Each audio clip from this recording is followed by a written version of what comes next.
Okay, the recording started, everyone. And typically, I guess I had set up two topics for this last webinar, and it's just too much information. So what I did do is that, and you can see it on your screen, I did a recording this afternoon for topic 13. And what you need to understand for topic 13 is that there are two participation activities. One's an individual one, that's 13B, and that's where you just have to show me a facsimile, on a PDF of all the surveys that you've done to get the 3 bonus marks. And there's some conditions around which ones you show. So just show them all. And then the other one is 13A. And if you go through the presentation and pull up the PowerPoint on topic 13 for the commentary of topic 13 and go through, the information is in that presentation further down in the slides to be able to complete participation activity 13A, and that's a group participation activity. Okay, and as well, there's different information. I go through what we're going to cover on the test and when, for test number 3, and then also there's some other deliverables there, like assignment number 6 and assignment 4 and 5. It's all shown in there so that you'll see that what you have to do. But again, it's all in the course outline, and a lot of it, you could see it in the calendar as well. So assignments 4, 5, and 6 will be due essentially on, let's see, on December 6th. Okay. All right. So any questions about that? You can unmute before I start with topic 12. Okay, you ready to go? Give me some thumbs up. Okay, all right. Okay, okay, let's just get going here. So we're going to talk about managing socially responsibly, and really that's what they call corporate social responsibility. I'm going to talk about that, and then we're going to talk a little bit about going global and what the global organization needs to address, and the different structures of global organizations, and as well the sort of the stepping stones to going global. You don't just get in there unless you've got this fantastic product that's maybe a digitized product that you can go global and instantly get in the game. That's what you do. But if you're just starting in a conventional type of business and you want to go global, well, chances are you're going to start importing first or start exporting first, or both, importing and exporting, and then move on to investing in foreign entities, right? So we're going to talk about that as well. So I'll get started. And really where we are now in terms of the evolution of management principles is, we're on this close end of the continuum here, where we're going to talk about contingency. So contingency means it depends. So depending on the environment, or depending on certain conditions, depending on the different types of people, you manage a different way. And again, the best thing that you could do is go through the the one presentation that I prepared on the various theorists and whatever. I've mentioned that in former topics, and you can really kind of review all of the management theories that we've taken over the space of the term. Okay, so anyways, we're going to talk about contingencies. I'm going to tell you a little bit about that right now. And what is contingency?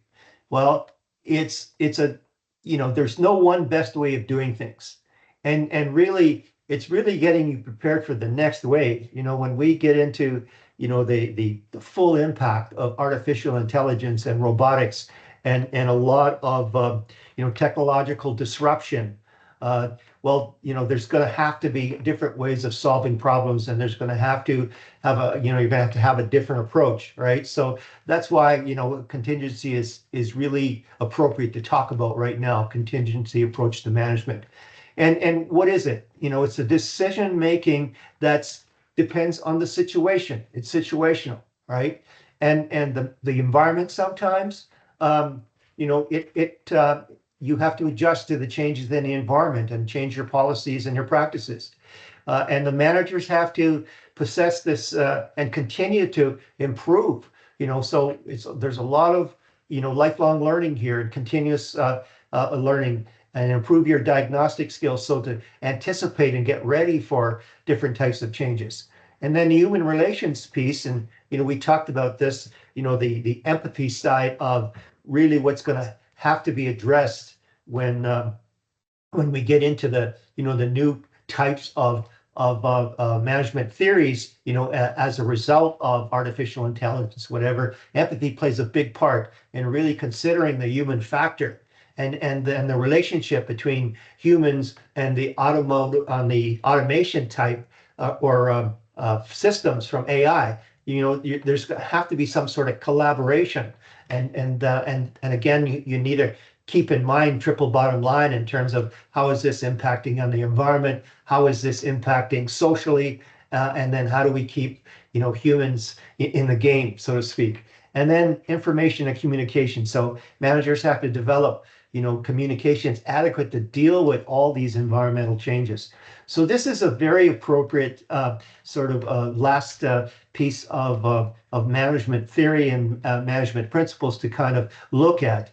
And again, we do have a First Nations population in this country. We're a land of immigrants. A lot of people came in and really kind of didn't really respect the overall owners of the land. And the work from Kallio and Wesley Eskimo came up with some really great ways of approaching this piece. And again, that impact of new management principles is going to affect all peoples in Canada. And what's it all about? In terms of what Kallio and Wesley Eskimo talk about, it's about identity and culture and about leadership in that environment and having the vision and the planning in place to be able to deal with all peoples in the diversity in our country. And again, based on accountability and stewardship.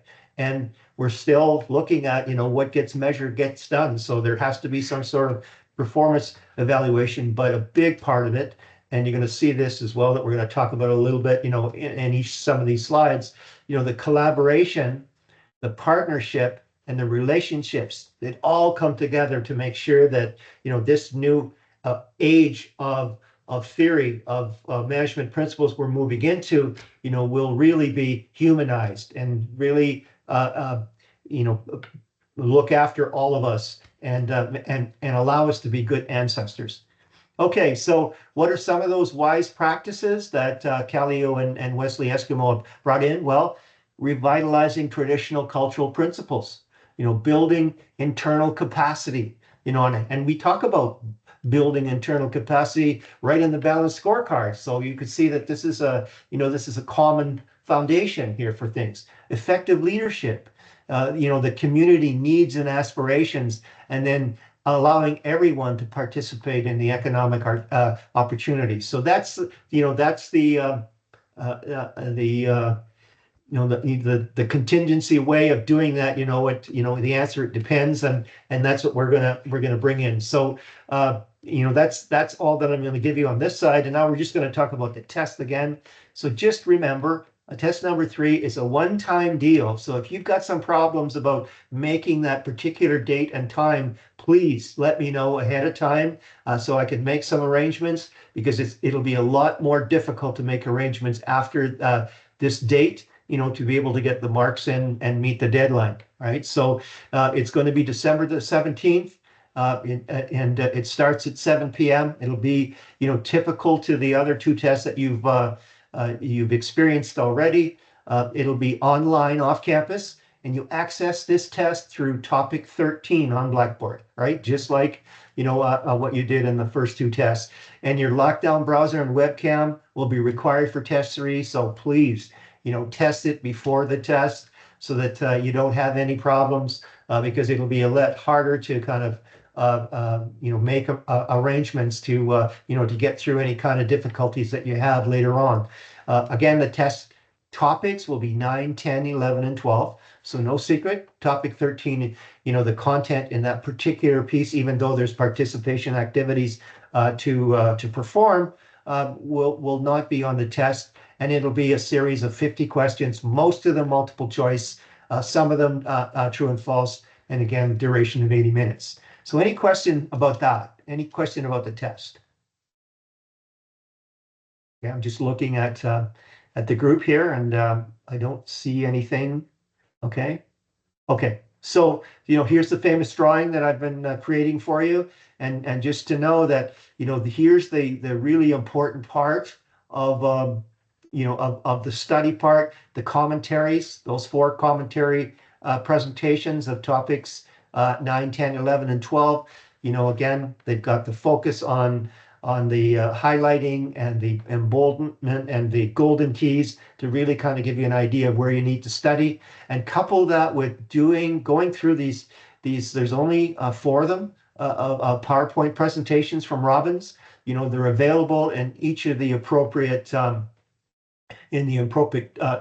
topics topics or weekly topics in Blackboard. So go through those and then have a look at the test, the practice tests. There's the link, they're in topic 12. And then the participation activities, especially in the last few topics, are really important to be able to, learn from, to be able to address any kind of questions in a test as well. And then getting into the overall, into the slide decks that are in the Blackboard topics themselves, because there's more information there. And then if you need more information, there's video presentations on each topic. And of course, there's the, the chapters in the e-text that's available. All right. Okay. So again, access to test 3 and topic 13. Get ready for your respondents lockdown and webcam. And, here's what the post looks like to click onto to do the test. Okay. And then I've been sending these instructions out forever. If you need more information, the library can help you, with your lockdown browser, in case you have a problem. And again, if any of you happen to use a Chromebook, have a specific look at these instructions, because, there's certain things that aren't covered for Chromebooks that you need to do a little bit of a workaround, and it's talked about that in these instructions. Okay, so in this topic 12, chapter 3 is appropriate to go through, in the e-text, but there's only a little bit of it. You've already covered the major part of chapter 3 around the decision making on the first test. But here's where you need to look at. It's, on section 3.4, because it describes how ethics and social responsibility relate to decision making. And boy, is that going to be crucial for you, as you leave this program and you get into, decision making in your own career. Ethics and social responsibility, it's all part of triple bottom line. But again, it's really key in terms of, the vulnerabilities of the new technologies that are going to be coming, on stream with AI, and how you shape that and how you direct those technologies is going to be a big emphasis for you to be able to do things right, as a good ancestor, and right to be able to, fit this all in, from a socially responsible way. Okay, so on topic 12, there's 2 more surveys that you have to do. And oh, by the way, look at this: ethical leadership behavior and ethical employee behavior. So it's all part of this topic. It'll help you kind of understand, where you fit. And again, it's baseline that you're getting on your own to find out where you are. And then you can see, from the assignment number 3, where we looked at, where do you want to be in a career development piece, and what you need to shoot for. So it really defines the gaps of what you really need to understand about ethical leadership and ethical employee behavior. Okay, so here's another illustration now of what I've put together. And I've told you about this, is that the crux in this whole strategic framework is understanding what your value proposition is, and then how you're going to offer that through a strategy, and then through a business model, the way that you do business. But I just wanted to tie you in, because we're going to be asking you to write goals in one of the participation activities in topic 12. And the thing is, goals really intonate the strategy. You got to understand that connection. And I've already told you that already when you formulate your value proposition, if you follow, Tracy and Weerseman, you're already kind of tipping off your hand in terms of where your strategy is going to come from. Are you going to be, a product leadership organization, or are you going to focus more on operational excellence, or are you really going to be really close to the customer and have this customer intimacy? And already that sets the tone really for the goals that you're going to create that really will define the strategy. And the goals then are a little more specific as the goals go into, the chunking down those goals into objectives, right? So again, this is all really how it all comes together. So the first exercise is 12A, is that we're going to go back to Tim Hortons, okay? And I'm going to ask you to create 3 goals in specific terms related to Tim Hortons, not the generic type, well, we're going to go global. I mean, no, what is it about what you're going to do? And what I want you to do is to follow the format that I'm giving you to really kind of understand, all the various components of the goal. You may want to, sort of summarize this, as you get more familiar in writing goals.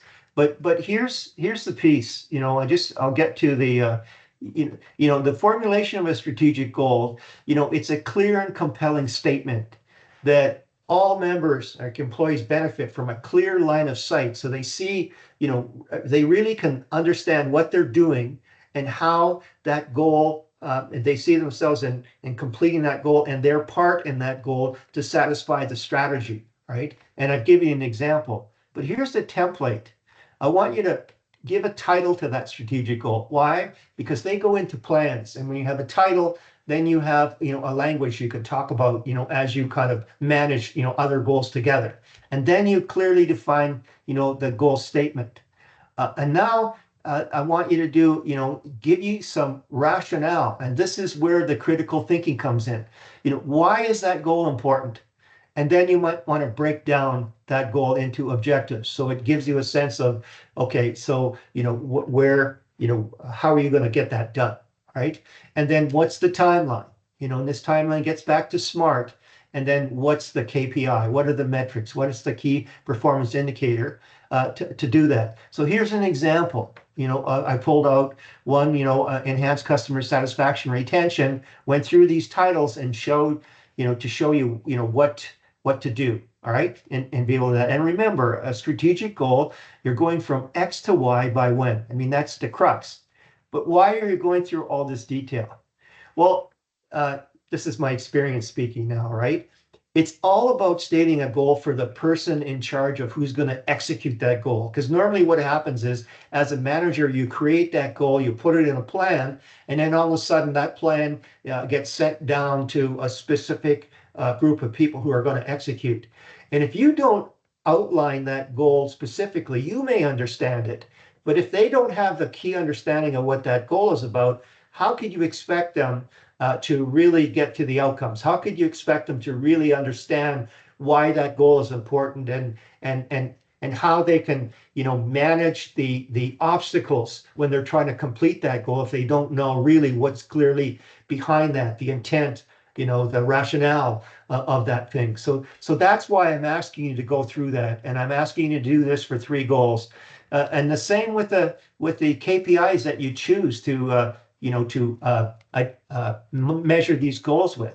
So here's a template that I want you to go in and clearly state the purpose of this KPI.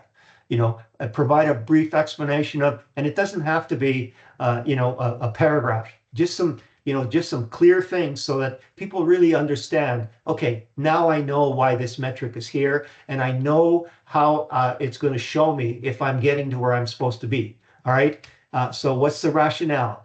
How will it be measured? Will it be measured in dollars? Will it be measured in time? Will it be measured in resources? Will it, and then what's the target value? So where the gap is. You're measuring something and you know what the target is.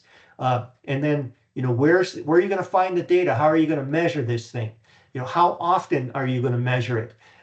And then who's actually responsible, for monitoring that, and then outline the actions or initiatives to achieve that target value, and then describe this process. So it looks onerous, but this is an example. You can get down to this in fairly good ways. But again, why am I doing this? Is that to really give you a leg up on understanding how to get things done in an organization, and how to make it easy for people to execute based on what direction and what you've set out in a plan for them. And the more that you can help them, the better off they're going to be to really execute on what they need to do. And I've seen this in my career. I mean, there's so many sort of dubious type of writing of goals that people, get to the plan and they don't really know what's really needed. And then what do? When there's a vacuum of leadership, people take charge, and then they do it how they think they should be doing it. So this really will give you the leg up in how to do that, right? So that's this first one. And then what I've given you here in this diagram is really, what's important in a global strategy. So basically go through this diagram to understand, what goals that you want to put forward for Tim Hortons. You need to put 3, to do that. Okay, so that's the first participation activity. Any questions about that?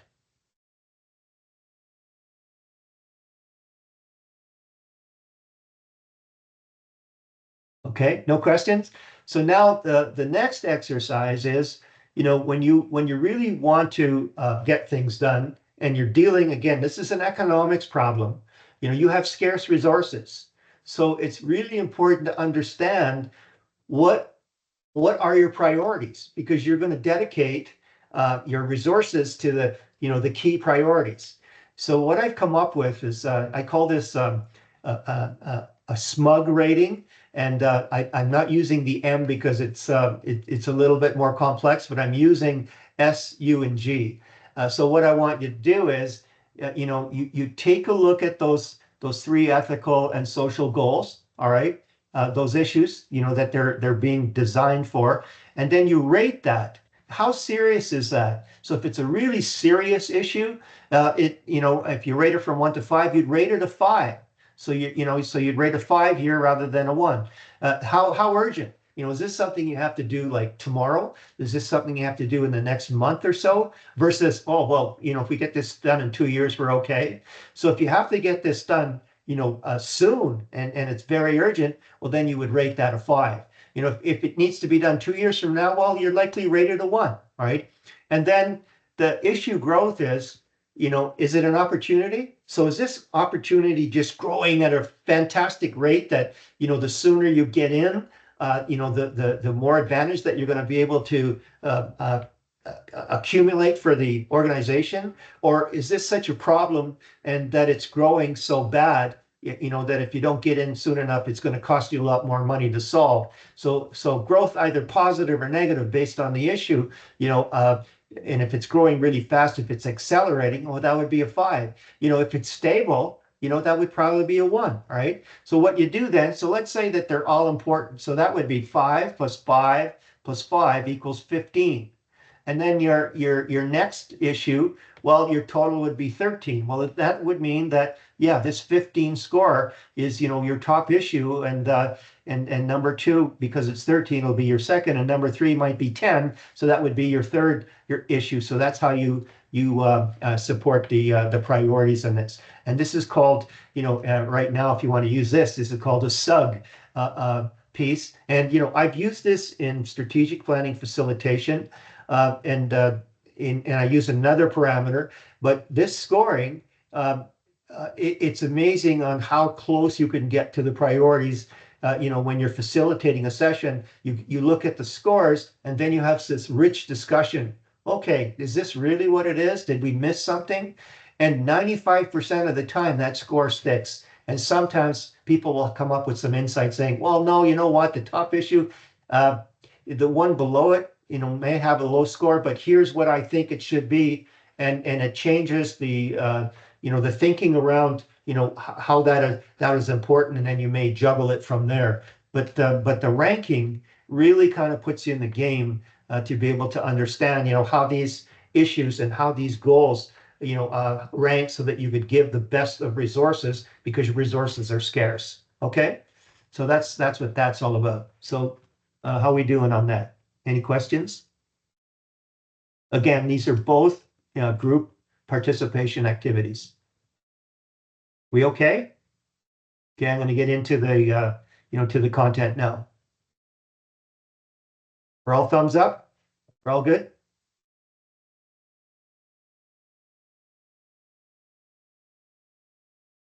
Okay, good, thanks. All right, so let's talk about going global. Why do people or why do organizations go global? And there's different there's different reasons. So let me just start with the reactive reasons, right? So here's I've brought this example up many times, but you just have to go to the grocery store and downtown Red Deer and have a look at the different types of, say, mustards or the different types of relish, and you'll find out that there's relish that comes from India, there's relish that comes from China, there's relish that comes from Quebec. All right, so already there's competitive pressures globally, for local producers here in Canada. So that's a reason sometimes to get in the game and say, well, why are they taking our market share? What is it that they, that the capabilities that they have, or the advantages that they have? And if we go global, we may be able to accumulate some of those advantages and be a better competitor even in our own market, right? Sometimes the organizations are producing more relish than they can sell. All right. So they'll say, hey, we've satisfied the domestic market. Why don't we go into a foreign market and sell the rest of our capacity? And then if we could run at an optimum capacity, we'll have better economies of scale and we'll get our unit cost down.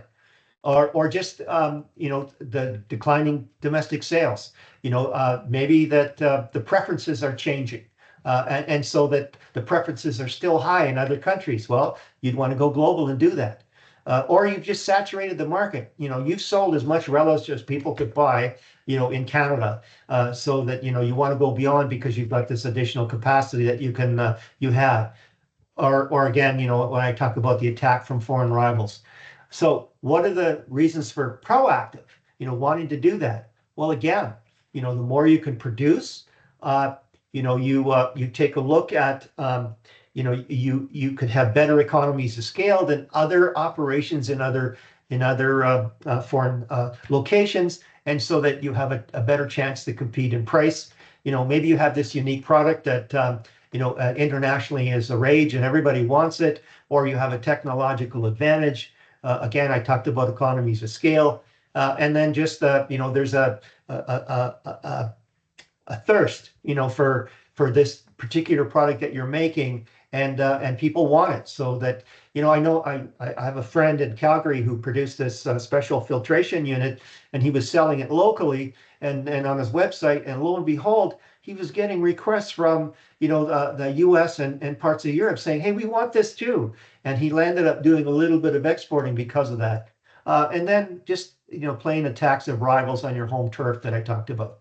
Okay, so that's where. So in a nutshell, why do you globalize? Well, you want to expand global market share, or you want to restructure the value chain on a global scale, because sometimes you can get a link in another country that is so much more effective than the link that you have in your own country, and then you'll use that capability. So you'll outsource on that one part of the value chain to get your costs down or your quality up, or for all those other reasons. And then it's just an ultimate goal. People want to become a global organization. And then, and again, this excess domestic production capacity, which is a real driver, because the more of your capacity that you sell, the lower your unit costs. Okay, so what changes do global companies have to face? Well, market size, complexity of foreign markets, different types of buyers, new entrants, rivalry. Does this look familiar? This is, Porter's five forces we're talking about here. All right, so you have to make these decisions.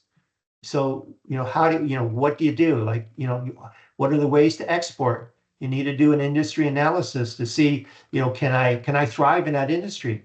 You need to do a company assessment. Do we have the capabilities to be able to do this, from an originating point of view to, what would our organization look like in another foreign territory? The marketing issues, the legal and political situation, the currency exchange. Sometimes the currency exchange, if you're operating in a country that devalues their currency, you could really break the company because you can't keep up, with the changes in currency, and then just the sources of financing. All these have to come into play in that decision to go global. And again, just from a little bit of experience, companies can go into a foreign market and not even know that they're breaking the law. And so you really need to understand, the legal position and the political situation, in a different foreign area that you want to enter into. So those are all the things that you need to, keep in mind. So again, you need to select the best markets to enter. What level of involvement are you going to be in? Sometimes you don't want to invest all your money in a foreign entity or a foreign operation. How are you going to get paid? What's the global etiquette to, and are you going to align with the cultures, the national cultures that you want to play in? And then what's your export plan? How you get paid is a big issue for smaller operators. And that's where there's government organizations that will help you and secure your payment for you, and like the BDC, or Canadian export agencies, where they will set you up to make sure that your risk is low on getting paid, and making sure that they can help you. Okay. So where are we here now? All right. So again, now we're starting to talk about global strategy, and you need to understand this and look at this. There's a yellow arrow here, so we really need to pay attention to multinationals.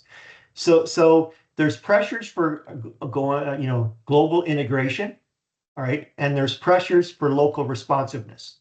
And so when there's pressures for global integration, you see the world as a single market, and you have a lot of a lot of need, to standardize, and then, when you get into the pressures for local responsiveness, well, let's say that you're a health services provider. The way that you can operate in Africa is much more different than how you can operate in Europe, right? And so that you need to adjust that your approach, your strategy, to be able to to align with the culture, to the actual customer, and those kind of things. So I'm going to talk about these 4 areas a little bit more. All right, but here's where they are on this 2x2 matrix. So as an international, there's a low pressure for global integration, and a low pressure, for local responsiveness. So you probably have these, this great product where no one's going to ask you to change anything, but you've got these great capabilities to go into foreign markets, so you'll be international, right? Whereas on this side, on the transnational side, you have specialized facilities that permit local responsiveness, with complex coordination, right? So, this is the other side, of this 2x2 matrix. All right. So, and how to go global? Well, you need to source sometimes. Sometimes you'll get into the global business because there's a particular material, say like lithium, in Africa. You may expand into Africa so you can get close to the actual raw material. Say you're a battery manufacturer of electric vehicle batteries. Well, you may want to locate really close in Africa because you're right close to the mine of lithium, and you can pick up, you can guarantee your sources, right? And so you look at, you go from minimal global investment to significant global. So when you're on the minimal side, you're really into, importing and exporting. and just bringing it in. And then as you increase your investment, you're really into owning a foreign subsidiary. And I'll get into a better diagram to show you that. But here's where there's a graduation from domestic to international, unless you're born global, and that's you have this specific product and it's a digital product and you can get it off to the world quickly. That's what they call born global. But if you're looking at it the hard knocks way, you start with domestic marketing. So what do you do really, really well, and then how do you hone your expertise and your skills and competencies to manage your differential advantage, right? Or your competitive advantage. And then when you're really good at that, well, then you might be at the pre-export stage. So what does that mean? Well, you might find an agent, say, so let's say you're in India, you're living in India and you're operating in India. You may find an agent in India that has connections to North America. So what you would do is you would sell to that agent. So you don't have to deal with customs. You don't have to deal with anything. That agent takes care of it. So that's the pre-export stage. And then what happens is, you might start knowing the market and you might think, well, you know what? We know enough now where we can export ourselves. So we'll experiment a little more. All right. And that goes well. So then you get to the next stage and you say, oh, you know what?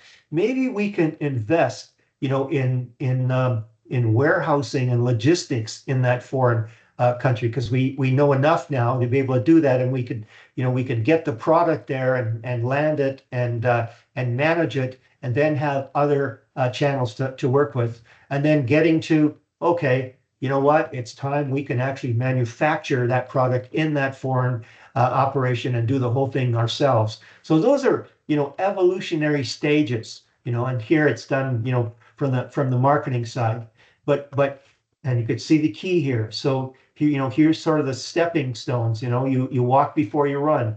So you get to exporting, or you get to licensing. So that's what Microsoft does. They will have an agent in France, say for the whole country of France. And they will license to that agent, and then that agent has certain liberties to sell, the Microsoft products. Or you go to the point where you can franchise, so that you can just like a Tim Hortons. So a Tim Hortons can actually land a beachhead in the UK and have warehousing there and capabilities, and then pick up franchisees. Or you go a little further, and what you could do then is that you go in with partners to have the full capacity of an offering in terms of a strategic alliance. And we'll get into that in terms of non-equity versus equity based. But and then maybe you want to then actually get into that country and form a joint venture, maybe with the local company, where the local company will own a portion and they have all the connections, and then you own the other portion, and then that works okay for you. So then you do it all alone. It's a full foreign investment where you have a wholly owned subsidiary. You're doing your direct investment, and your equity's in there, and then you do that either by buying an operation fully, or greenfield, where you actually go in and you buy land and you build it right from the bottom up, and that's called greenfield. So those are the different, the different levels. So when you get out to this piece, the ownership is high, but the risks are high. When the ownership is lower, well, there's lower risks. But when the ownership is lower, you have less control. All right, so that's how it all comes together. This is another way of looking at four elements of starting. So when if you're a Canadian manufacturer, you would say, how many countries are we going to go in? Well, let's just try the U.S. Well, why? Well, because similar conditions. So you learn the lay of the land, so to speak, and learn how to operate in that, and that works pretty good. well, then you say, oh, well, let's get a few more countries, and we can afford to go into Britain and Australia because um, we still have some commonality and we can understand that. And then we get to a particular a critical mass of size and capability and functionality. And we say, hey, well, we can operate anywhere and we've got the resources to do that. So let's go into many countries. So that's the one for, how many countries that we go in. Here's the one, where, where there's similarity again. So if we're into one, well, it's quite similar, like Canada to the US. If we get into more, well, then it's, Australia and the UK for Canada, those kind of things. And then internal versus external. So what you're doing here is that, when you first start out going out, you have different organizations, different companies that do a lot for you. And then by the time you've matured, then you handle everything. Right. So that's the internal versus external, and then the different modes of operation, so from just limited foreign function to a full blown, I'm going to build a manufacturing plant, greenfield, and do that. But this is where you start. You start in a domestic business. You walk before you can run. Okay. So how are those markets different across borders? Culturally, very much so. Administration and political distance, very much so. Geographic, yeah, is the farther away, the more costs that are involved. And then economic distance, in terms of what kind of economies are you into? Are they free economies like your own, or are they restricted economies? So that that in entices or entails a few different things. And then there's three types of global strategies. Well, the global itself, I'm going to go full global, or maybe, I'm just going to be a multi-domestic strategy. And so that, I'm going to just go through a few areas, or transnational, where I'm going to operate everywhere in the world. Okay. So again, this brings us back to Porter, right? And his diamond model of competitive advantage. It's much similar, but yet different, from his five forces, because there's key factors. There's, what's the demand like? What are the factors themselves? And are there related and supporting industries, for that particular industry that you're in? And then what's the strategy and structure and the rivalry like? All right. So again, you look at the rivalry, and the thing is that in this, let me get to this other piece here, right? So this is, and we don't have too much time to cover this all, but just have a kind of read of what this is all about.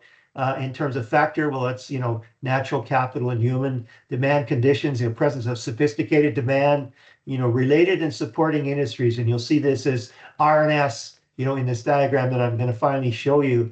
So, if you're a precision component manufacturer, well, chances are, you might want to work in, and invest in operating in Germany, because there's a lot of related and supporting industries that could help your cause, in terms of, sourcing of materials, in terms of expertise, in terms of trained labor force, those kind of things. And then the domestic rivalry is instrumental to international competitive. So what happens is, if there's enough rivalry, it forces companies to be unique and have sustainable strengths and capabilities. So this is what this looks like. All right. And so have a look at this. It's a really good piece. It's much like the five forces, it derives from that, but it's the four determinants of a national advantage, right? So what this means then, in your own economic region, if there's a lot of rivalry, it means that that it's forced you to be stronger, all right, and it gives you the more capabilities to go beyond, into foreign areas, and the rest is I kind of explained. All right.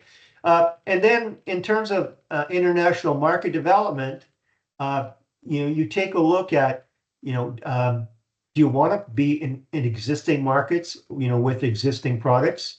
And when you get into, new markets with new products, you're right into diversification. And that's a whole new set of issues as well. But the old adage is that, you make the best money, if you're selling, existing and new products to existing customers. So, that's where you can really make some profits here. Okay, and we talked a little bit about the common market entry mode. So, you start at exporting, you can do some licensing, you can do strategic alliances, you could do greenfield investments, or, mergers and acquisitions. And what you're doing is, as you're exporting, and going towards, foreign direct investment, you're taking on more and more risks of the investment, in a foreign area. So you need to be cognizant of that. And sometimes you may on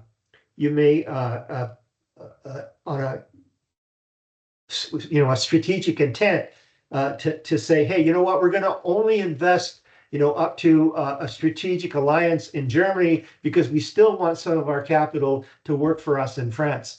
All right. So sometimes there's some strategic thinking around, how you're going to, manage your foreign investment. Okay. So again, what are the different types of strategies? Direct exporting, indirect exporting. We talked about that, where an agent will do it for you. Joint venture, strategic alliance, direct foreign investment. And again, I've given you some information about, what's global integration all about.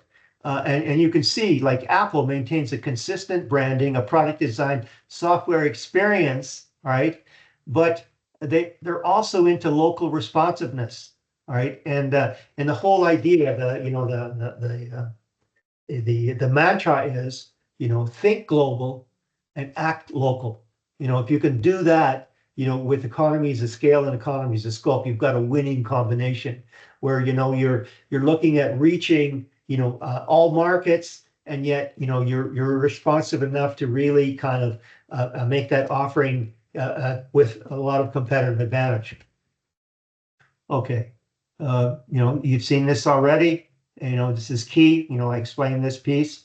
And then you can see here, and this is just mainly for your information, when you're looking at equity arrangements, you're looking at wholly owned operations, and that non-equity arrangements, licensing, franchising, you're not investing in that particular country, because you're selling your license in terms of a technology or your patent or whatever capability to duplicate your stuff.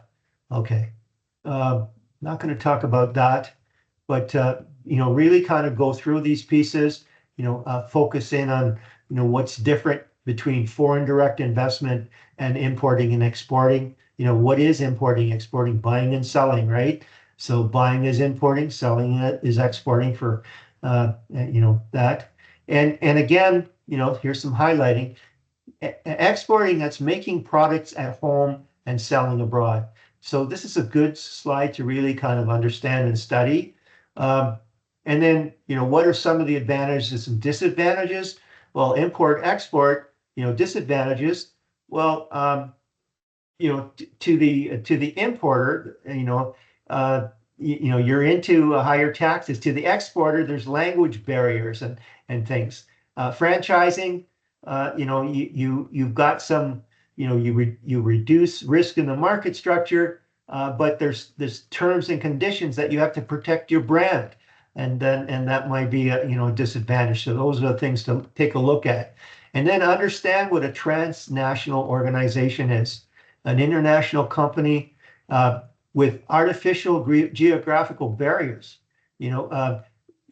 Country of origin is irrelevant. So you're in every part of the globe where it makes sense that you're going to have some sort of competitive advantage, and you don't necessarily have a home office in your home country where you're controlling everything. It's a group of equals that come together to complete the full value chain. All right, and then understanding what a parent company is to a subsidiary. So if you own 100% of that subsidiary, it's a wholly owned subsidiary. Sometimes you'll only own 75%, or sometimes you'll just have an equity investment, and only be to have some control over maybe the parts or the raw materials or the components that you need from this particular subsidiary, and so that you don't need to own the whole thing. All right. So what is a foreign subsidiary?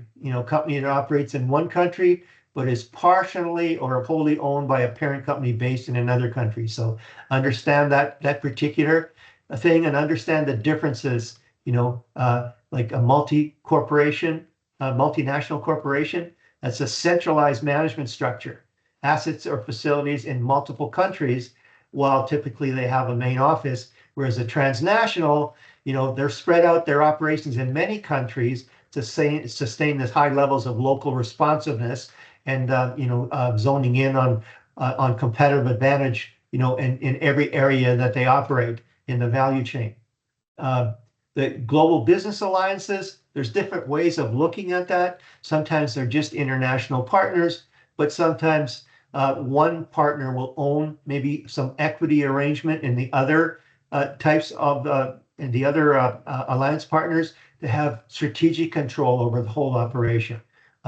And here's what to understand about regional trade alliance. If the distance goes up, by 1%, the trade goes down by 1%. Distance has a big factor on the trading that you do. In terms of the free movement of goods and services across borders and that. These are just kind of illustrations that kind of show you, what you need to do. Like the local decisions affecting international operations, you'd really need to understand the physical and social factors. You need to understand the competitive factors. And so what does this all do? It affects, your key goals, your objectives, and your strategy on what you're going to do. And then on the competitive factors, what modes of operation, how are you going to operate in a particular country, based on the competitive factors. And then there's, from a political and legal forces, again, from the physical and social factors, you set up your strategy.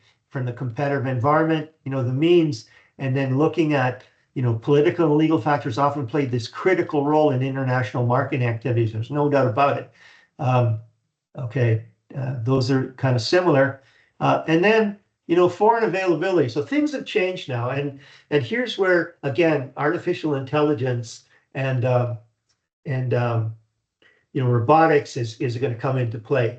In earlier decades, it was all about, wage-based competition. So a lot of companies operated, in developing countries because the wage was so low, and they could beat on price then. But now it's increasingly focused on technology-based competition. So again, an American operator could be downtown New York and producing right, in their basement operations with a 3D printer, and get, the cost of production down to below, what could be found in a developing country, and through high technology, and do really well. So foreign availability is, that architecture has changed. And again, AI and robotics are really going to drive those change. But you need to worry about political risks. Again, the type of ownership risks, the type of governments that are in place, that could maybe just nationalize your operation, in months. And so you need to work around that.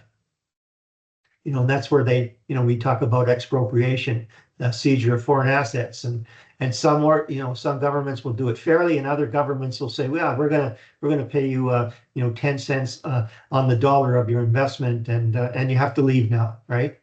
Okay, that's that piece. Here's here's now where you need to understand law, in the global side of things, and there's different types of law in different parts of the world, and even right in Canada, there's a civil code in Quebec and common law, and in the rest of Canada. And why is because Quebec was a French entity at one time, so they adopted the civil law that was framed in France. Okay, and then the rest of Canada got taken over by Great Britain, and lo and behold, that was common law that was adopted from Great Britain. So that's where that's come about, and take a look at where civil law is and where common law is, and then there's Muslim law, and then there's customary law, and then sometimes there's mixed systems, and it's very common that an organization will go in and make some foreign investment and not understand, the cultural aspects, the national cultural aspects, and the legal systems, and get themselves into a predicament where they violated the law and not even known about it, and there's some very dire consequences because of that. So that's why we're bringing this up. And then to understand too is that in autocratic systems, it's really the rule of man. So autocratic countries can change the law immediately, overnight. Where the rule of law, it lends itself for a little more stability that you could predict. That's not to say that you can't operate in autocratic companies. It's just that you not have to know the lay of the land. You have to have the right partners. You have to understand, what goes on, and how to stay successful. Okay, so that's all I'm going to tell you about that. And then here, economic freedom is the foundation of all freedoms. So if you have, an area like, say, China, there's not as much economic freedom in China that there is in Australia, and that shapes the political freedom, and that shapes the religious freedom. All right, so that you'll gain a lot of independence if you can thrive in all three. But if you're into some of these that are that are not right, then you're into some problems. Okay, and then you can find a global competitive index where you can look at all these factors and actually get ratings, so that you want to do some research in different areas that you decide that maybe you want to go into, and you can find these indices and start comparing what's going on. Okay, so now we're going to shift gears, and we're going to talk about ethics and corporate social responsibility, right? And again, this is sort of key because of where we're heading, with how the management principles and the theories are going to evolve, based on the disruptive technologies that are coming about right now, and in the next few years. Okay, so what are today's situations? Well, there's globalization, a lot of ethical responsibility issues, a lot of social responsibility issues.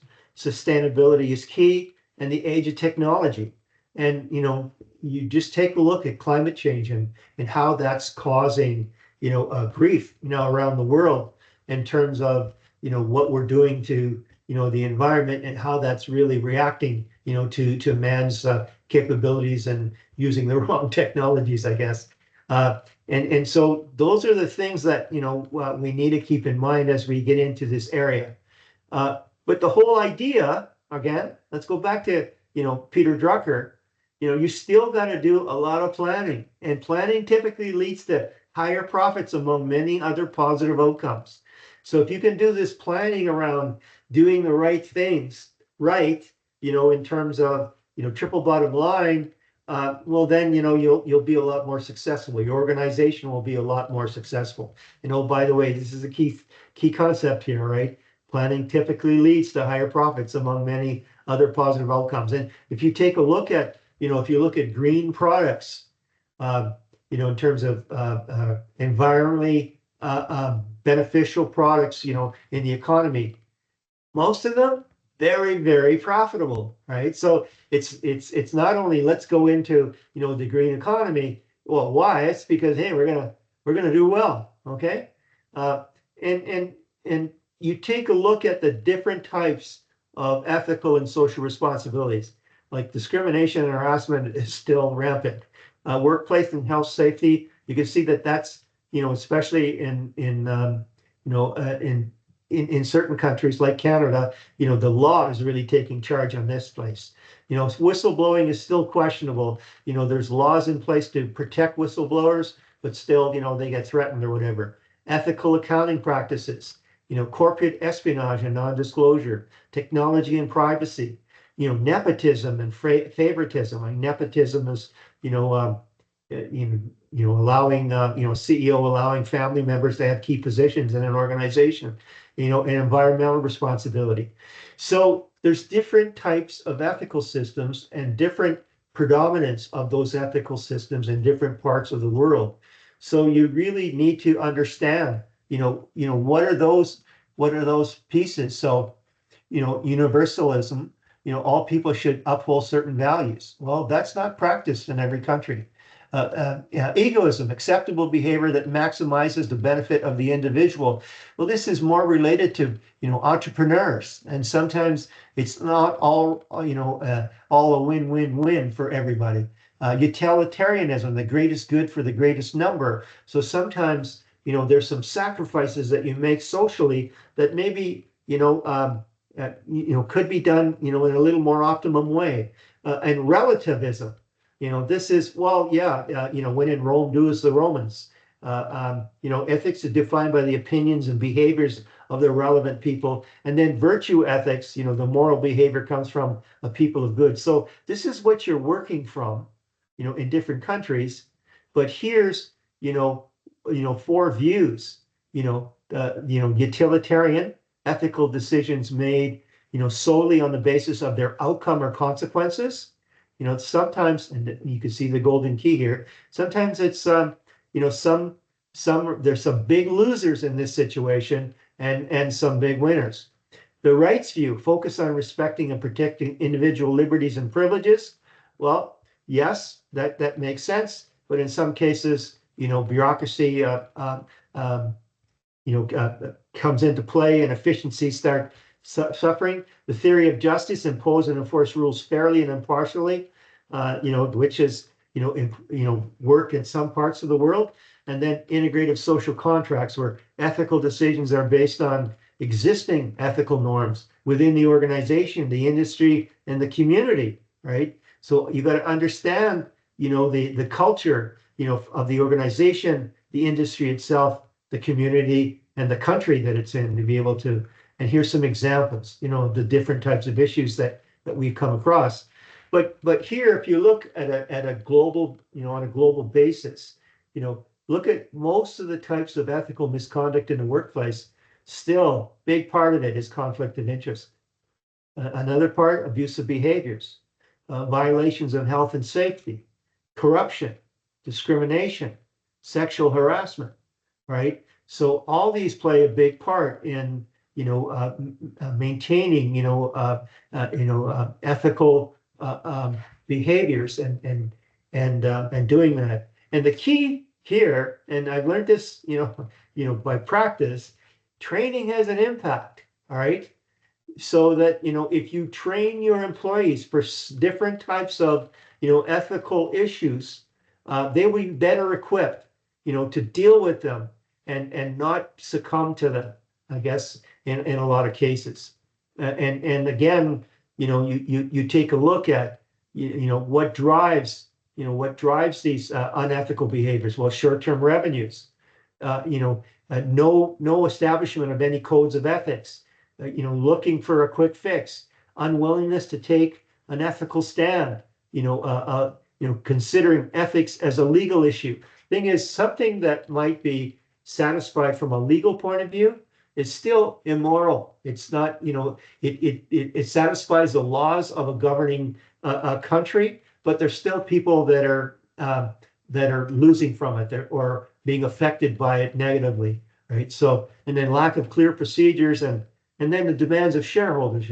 I talked about ethical stocks, in the stock market. Well, those are investors will only invest in companies that practice corporate social responsibility and do the right things and don't exploit their workers, right? So the consumers and the shareholders have a big play in dealing with that.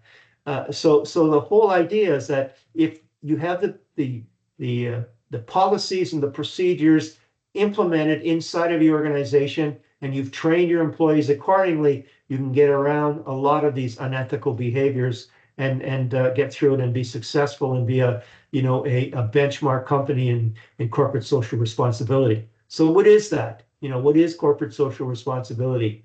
Well, it's social obligations, activities that a business firm engages to meet economic and legal responsibilities. And then social responsiveness is the business firm engages in social actions in response to some popular social need. And these vary, all right? And I'm going to give you some examples going on. But again, it's not uncommon to be in a boutique coffee shop and see a fair trade poster up on there, meaning, the providers of those coffee beans are well taken care of. They're not being exploited, right? So that coffee shop has some corporate social responsibility foundation that they adhere to. And again, there's all these different stakeholders, from workers to suppliers to communities, to customers to owners, and those are the considerations. And again, it gets back to triple bottom line. So conscious consumerism, I talked about that. I just mentioned that, that consumers will, they will only go to places where they see these kind of signs. If they know that a company is not a corporate socially responsible, they won't sponsor that company. And the key elements, ethical sourcing, environmental sustainability, social responsibility, and transparency and accountability. And this has really come into play, in the last 40 years. Okay. So again, this is a key piece, and understand that there's different organizations that are in different modes around their espousing or adopting approaches to CSR. There's the obstructionist, and they're just not there. There's a defensive approach. They have this minimal commitment to social. And then the accommodative approach, well, they're pretty well there. And then the proactive approach. So let's just kind of detail this. So what does it mean to be social responsible? Well, builds a good reputation. And I'll tell you, when it comes to global brands, if you're understood as a corporate social responsible organization and that is exuded by your brand, it'll go a long way, because that good reputation means increased business and ability to obtain great partners and obtain resources, and again, great profitability. So let's look at these four pieces. So let's talk about the obstructionist. Well, they may cross an ethical or legal line. So maybe they're dumping hazardous material in a local landfill and they're getting away with it. So that's they're just downright obstructing the laws and whatever. On the defensive stance, they make profits a more important motive than performing action. So they're still profit driven, but they're following the law. But again, are cigarettes good for your health? They're following all the laws. But socially, is that the right thing? And that's a matter of opinion. All right. And then the accommodative stance, you could see that British Petroleum, oil and gas, they're certainly, with a carbon footprint, they're not exactly, angels, but, they're going a long way, to exceed the legal minimums and really try to make a difference in our world. But here's where the proactive stance comes in. And if you want an example in Canada, just look up Van City. It's a community savings credit union in Vancouver, and they make social responsibility a priority. They have better premium loans for environmental projects. They support the community in a big way. So if you have a chance, take a look at what they do. And here's their piece. We are a member-owned, community-based, for-profit, full-service financial cooperative, but we look at people, planet, and profit, in a strong way. But here is the thing, corporate responsibility or corporate social responsibility pays. All right. And if you just look at the customer loyalty ladder, when you're doing, that, getting people because of your brand, and they know that you're a great CSR organization, they will be your advocate. All right. That's money in the bank. This is customer loyalty right here. All right. And that's what you could take to the bank. Just just a customer, because you offer quality, well, they can go down the street. But if they really, appreciate what you're doing, they're going to be your partners. And it's all about, again, I keep talking about this, being a good ancestor. And being a good ancestor, minimum viable planet, is a weekly's commentary about climatic stuff. But the whole idea is that this has been practiced, by most, First Nation, Aboriginal type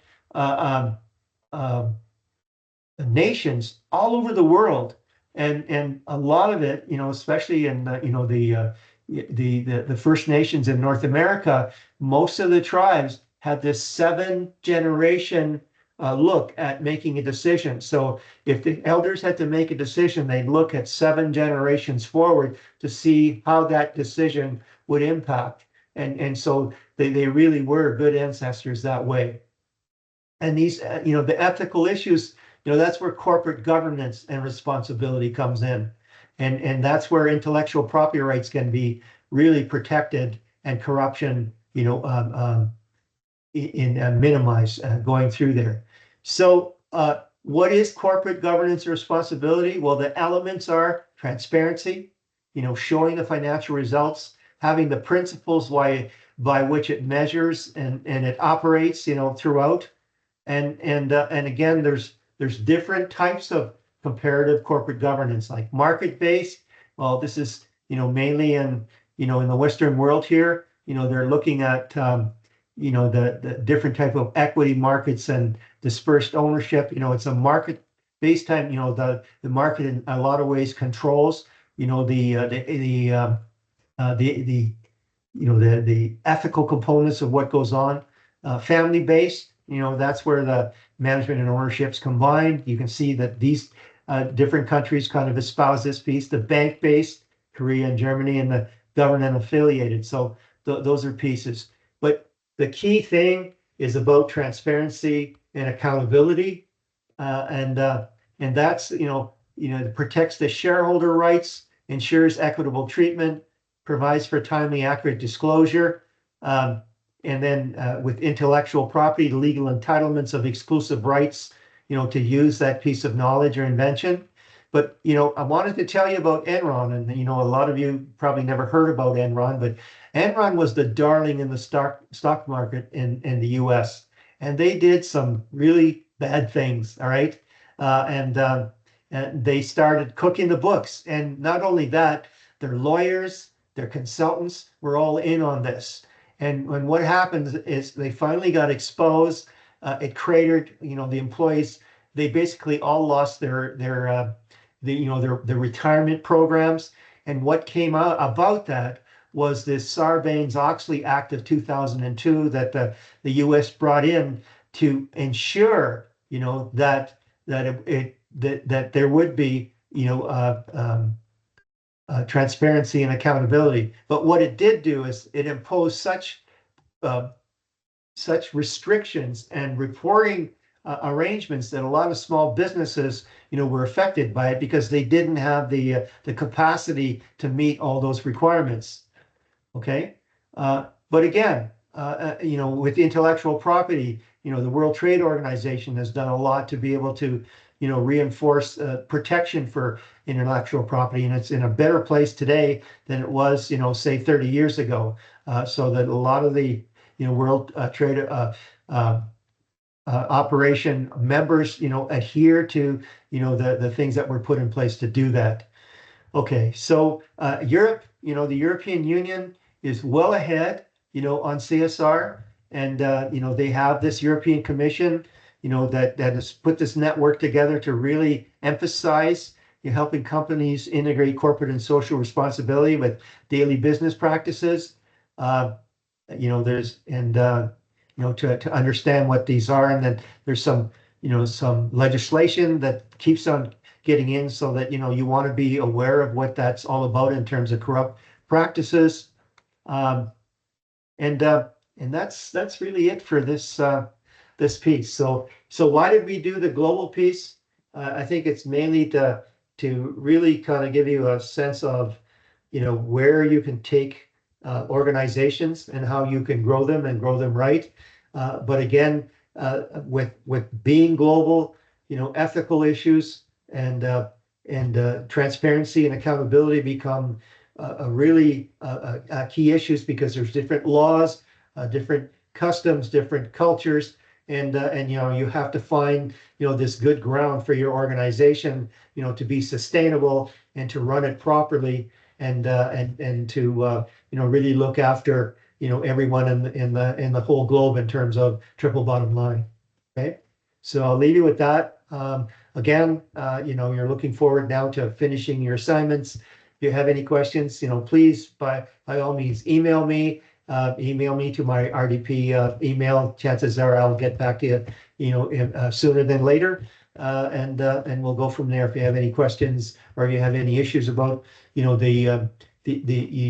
these topics 12 and 13, again, please email me and I will make announcements on Blackboard accordingly. Okay. So any questions at all before we adjourn?